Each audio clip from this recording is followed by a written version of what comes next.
भंडारा जिल्ह्यातील लाखांदूर तालुक्यातील ग्रामझरी येथील माल तलावावरून आज अक्षरशः रण पेटलं। कागदोपत्री व कायदेशीरदृष्ट्या झरी ग्रामस्थांचा मालकी हक्क असलेल्या तलावाचं पाणी रोटेशन पद्धतीने इतर गावांना देण्याचा घाट घातल्याने संतप्त नागरिक रस्त्यावर उतरले।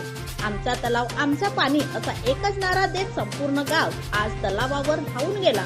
आज गुरुवार 8 जानेवारी रोजी संबंधित कर्मचाऱ्यांच्या उपस्थितीत झरीच्या तलावातून दुसऱ्या गावांना पाणी सोडण्याची तयारी सुरू होती। मात्र ही बाब कळताच महिला, युवक, वृद्ध, शेतकरी सर्व ग्रामस्थ संतप्त झाले आणि तलाव परिसरात जाऊन आक्रमक भूमिका घेतली।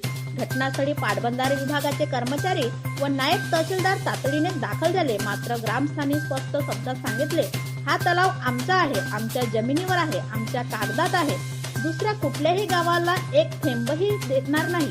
इतकंच नव्हे तर संतप्त ग्रामस्थांनी अधिकाऱ्यांना थेट इशारा दिला आहे की जर आमच्या मालकीच्या तलावाचं पाणी दुसऱ्या गावाला दिलं तर आम्ही तलावात उतरून जलसमाधी।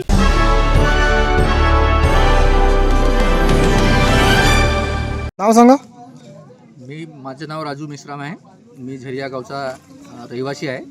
हे तलाव आपण बघत आहे, खूप पुराने तलाव आहे, मालगुजारी तलाव आहे आणि याची निस्तार पत्रकात सुद्धा नोंद आहे। परंतु आम्ही आजपर्यंत जी लढाई केली होती कोणीच मान्य करायला तयार नाही आणि जबरदस्तीनं पोलीस प्रशासनाचा दबाव आणून हे लोक तलाव सोडत आहेत। तरी मी सगळ्यांना सांगू इच्छितो की निस्तार हक्काप्रमाणे आम्हाला पाणी देण्यात यावं। आज तुम्ही इथं कशासाठी जमलेले आहात? आम्ही तळ्याचं पाणी सोडून देण्यासाठी या ठिकाणी जमलो आहे। म्हणजे आज पाणी सोडणार होते? आज पाणी सोडणार होते पोलीस प्रशासनाकडून। आणि त्या पाठीमागे तुमची काय प्रमुख मागणी आहे? की आम्हाला निस्तार हक्काप्रमाणे आमच्या शेतीला पाणी देण्यात यावं। रोटेशन पद्धत मान्य नाही आहे? रोटेशन पद्धत मान्य आहे, शासनाची रोटेशन पद्धत नाही।